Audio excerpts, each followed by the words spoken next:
one of the least corrupt nations in the world. Why? Well, many say one of the chief reasons is that the nation's political and bureaucratic leaders are paid salaries commensurate with similar work in the private sector. Last year, for example, Prime Minister Lee made around $2.5 million. He just took a pay cut, and this year he'll make around $1.75 million. That's about 4 times what President Obama makes.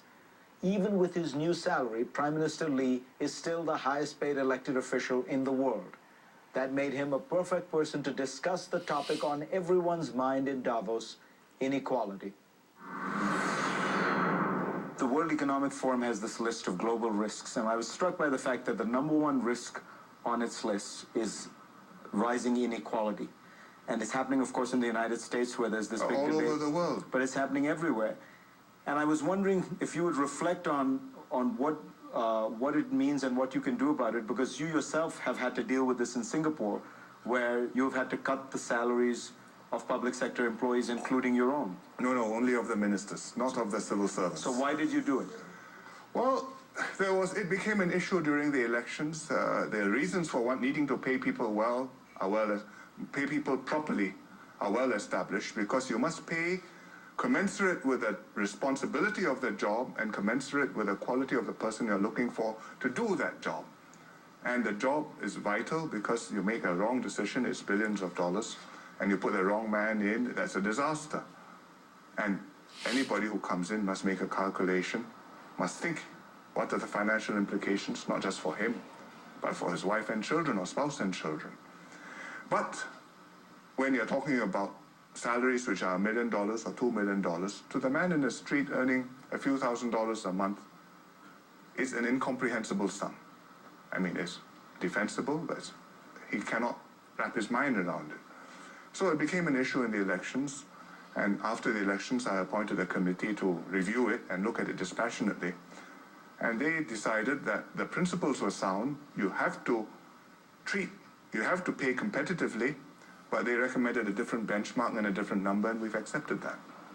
I don't think it will be the last word on the matter, but it's a very difficult issue, because it is important to get the right quality of people into government. What do you do about inequality in Singapore? You have your top people are world-class, they make millions and millions of dollars. At the bottom, your workers are facing pressures from India, China, It is a problem, like it is in India and China, like it is in every other country. First of all, we make sure that everybody gets a very good education. So no matter which school you go to, you get a first-class education, and if you are bright and able, you have every chance of rising all the way to the top, never mind what your background is. Secondly, through our public housing program, through our other public subsidies, particularly on healthcare and education, we make sure that everybody starts with some chips in life. You don't start with 0 down and out. So if you are poor in Singapore, there's no fun, but I think you are less badly off than if you were poor nearly anywhere else in the world, including in the United States. Thirdly, I think that we have to encourage people to try their best to not be satisfied with where they are, but to upgrade themselves. Not just in school or while studying, but all their lives. Let me close by asking you a couple of questions that are slightly more personal. You are the son of a prime minister and the son of really the founder of your nation. What is it like to follow in his footsteps? I realize it was not an immediate succession, but still, what is it like to have that legacy or shadow? Well, I don't know. I've never not had it. It's tough enough, but you get to live with it.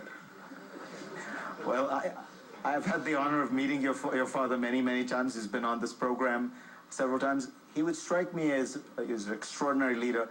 He'd be a tough dad. Was he somebody who was strict disciplinarian? He had expectations.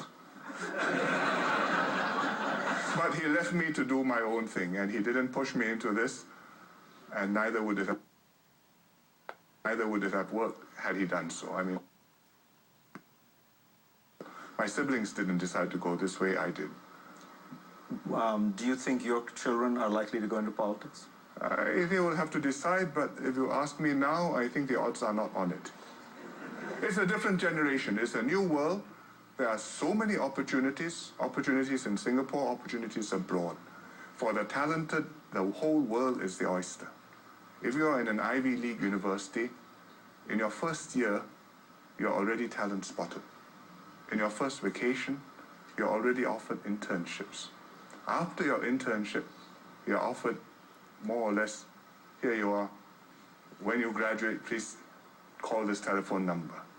And if you're working in Wall Street or in Silicon Valley or one of the startups, you feel like you are the cat's whiskers because ice cream any time of the day is the least of the perks.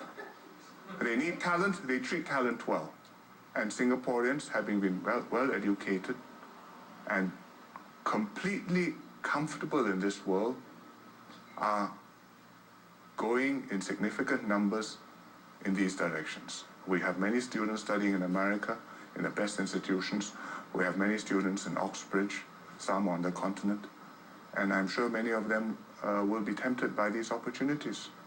And it is a great challenge for Singapore in this situation to make sure that enough decide that despite this, we will be in Singapore and we'll make the system work. And with your children, you still maintain the high expectations? They have to find their own path in life. Prime Minister, pleasure. Thank you so much. Thank you very much.